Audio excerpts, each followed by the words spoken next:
do you think Avengers Doomsday was the right decision, the right choice for Marvel to head direction-wise for the MCU, as they've been in a low point? Hopefully this changes the perception of things and you're excited and all that. Or do you think Avengers Doomsday is 100% a cash grab or nostalgia bait, to where they're just throwing in a bunch of characters and hoping for the best and hoping this turns things around for the MCU, and it's not really about story, it's more so about the nostalgia factor? Because the internet's been divided on this since day one. Since day one of this movie being announced, because right away, as soon as they announced at Comic-Con a couple years ago, this event here, as you're seeing in the picture, we're not doing King Dynasty. We're doing Doomsday. And oh, by the way, Robert Downey Jr. is coming back to play Victor Von Doom. And immediately, the discussion was why, in terms of why this was happening. And the next question was, okay, so you're bringing Robert Downey Jr. back after he's only been gone for a couple of years. This is the 100% nostalgia. You're just trying to just bring him back in, the face of the MCU, to hopefully bring the audience back that has not been really showing up for the last couple of years for most of the films since the end of the Infinity Saga, of course, ending with Endgame. Technically, I guess, Far From Home, but anyways. So that discussion started up. And honestly, I'm still conflicted on Robert playing Victor Von Doom. Like, I'm still going to go see the movie. I'm going to be there day one. But I've always questioned, like, why do we have to have him necessarily? Couldn't we bring him back as Tony at some point in Secret Wars? I mean, possibly. And that's probably going to end up happening anyways. But this is what they're doing, right? And of course, they got ahead of all of the leaks. So they did the chair watch and trying to get ahead of the fact that we're having a ton of characters. And as we know, there's a ton of characters in this movie. And that's why the question has really been brought up, especially since chair watch, the amount of characters that are in this film. Of course, they only announced like the main players of the film at chair watch.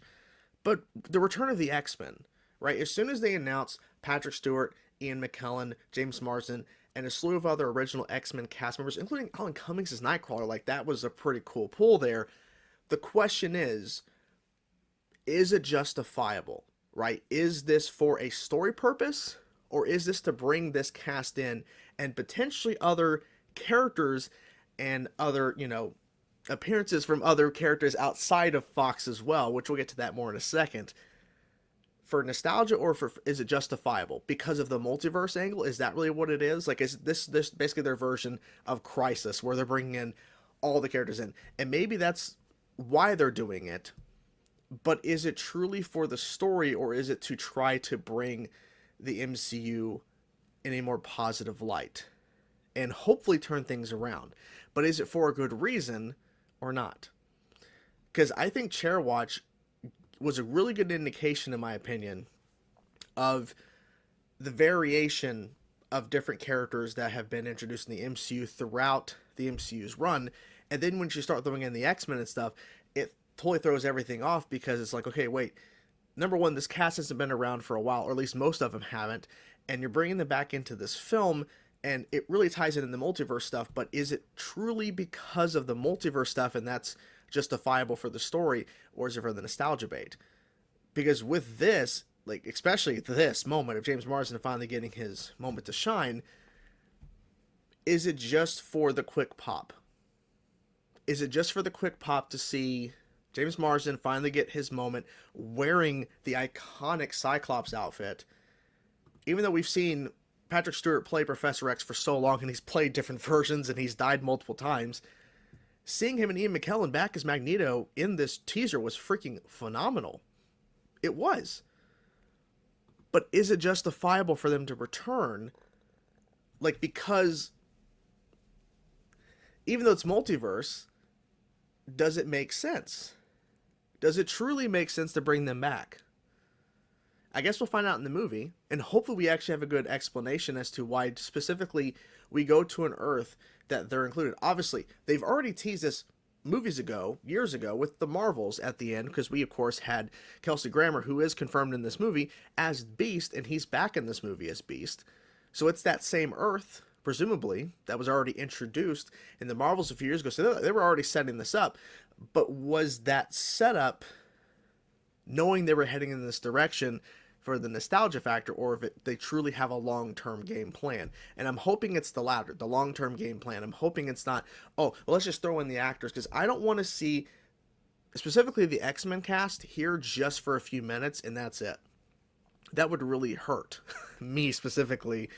I can at least speak for myself. I know there's a lot of people that are excited for the return of the X-Men, especially this cast, the original X-Men cast. But I don't know what the plan is. There's no obviously no long-term plan. They're probably going to be in this movie and in Secret Wars, or at least in some sort of capacity, and that's it, right? There's even rumors of more cast, including Hugh Jackman returning as Wolverine, which makes more sense because of his return, of course, in Deadpool and Wolverine. But there's a big, long-standing rumor for a while that Tobey Maguire is indeed in this movie as Spider-Man, which I will tell you this. I am 50-50 split on if he's in the movie. But if he is indeed included in Doomsday, it's a big moment for Doomsday. It's a big moment for the MCU, as he's already interacted with a few different characters from the MCU, but never to the scale of this. And if he's alongside with Hugh Jackman, it's 100% nostalgia bait. It's 100% nostalgia, but it's going to deliver, right? The question really boils down to, does nostalgia sell, and where do you stand on the selling point of nostalgia? Because there's this whole notion of, if you're strictly just selling nostalgia, that's going to wear off quick and fast. If you can sell nostalgia and actual benefit and actual reasoning behind the things that are occurring in your product, in this case Avengers Doomsday, then it's going to have more of a lasting impact. They found a way, at least from my perspective, in No Way Home, to bring forth Tobey and Andrew's Spider-Man into the film through the multiverse stuff that they already brought in the villains. So in this case, we already know that we're getting a variant of Victor Von Doom somehow in the multiverse that's incorporated in the mix. We already know we have the X-Men. So having Tobey Maguire's Spider-Man, who is obviously from a different Earth, involved in the story, if it's true, would be nostalgia, but also it makes more sense than the X-Men officially in the mix, at least for me, because he's already been to this Earth. He's already been involved. So maybe it's not so much him interacting, because I don't believe Tom Holland's in the movie. Maybe he is. But Tobey, it would make sense that he would be involved in some sort of capacity. I was expecting more Secret Wars, but maybe they're saving that. Like, more stuff's going to be coming up in Secret Wars. Possibly. When you see pictures like this cast, it is insane. You have Cap. I think it seems the pronunciation M'Baku. I think that's the pronunciation. Sorry, it's been a long day. I'm tired. Sue, Thing, Victor Von Doom, Ant-Man, Shang-Chi, Gambit, and Thor in a photo. When you see pictures like this with this cast, it really blows your mind what Marvel is doing. And my only hope is that it's justifiable. It makes sense, because the internet, of course, is torn. The internet's always going to be torn on so many things, but I'm hoping that this is justifiable in a way, because I don't want to leave Avengers Doomsday disappointed or feeling, wow, that movie was fantastic because of all of the visual and all of the characters interacting. But if the story isn't there, if the story doesn't justify all of this happening here, and it's just, they basically find the most minuscule way for it to work, just to have all this cast interacting, it's going to come across as frustrating after the nostalgia wears off, after that initial moment of actually seeing the movie wears off. I'm hoping it has a lasting impact. And I would like to think that Kevin Feige, the president of Marvel Studios, and the Russo brothers, and everybody involved production and behind the scene wise, all of it, know how important this movie is to the MCU.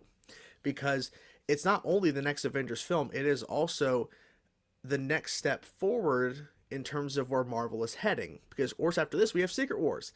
And after that, it's going to be presumably a giant reset in a way.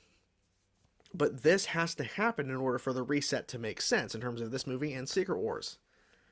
So, yeah, this is just, it's just a lot of discussion, a lot of people talking online. But I'm hopeful that Doomsday here justifies its reasoning for having the amount of characters that it does. Because I don't want to leave the movie disappointed. I don't want this movie to fail. I don't. All right? Maybe it does. Hopefully it doesn't. Or maybe it does. but we'll obviously see in a year. But so far, the marketing, I think, in terms of the teasers, have worked for me. So hopefully that continues to happen, and I'm curious how they're going to handle all of this. Like, good luck. I'm expecting Doomsday to be 3 hours at this point. It probably will be, but yeah. What do you guys think? Do you think this is 100% nostalgia bait? There's nothing else to it. There's not going to be really a justifiable reason, or it doesn't really appeal to you because it's only feeling nostalgia bait, or are you on the other side of the conversation, the other side of the coin, if you will, if you flip it, it's going, hey, you know, it's justifiable. This makes sense that this is the direction the MCU needs to go, and they're going to find ways that justifiably make sense for these characters and these actors to pull up, to show up. That's what I meant to say, and be a part of the narrative, and hopefully deliver something special. Yeah, I'm expecting 3 hours, but that's fine. That's fine. But what do you guys think? Curious to know.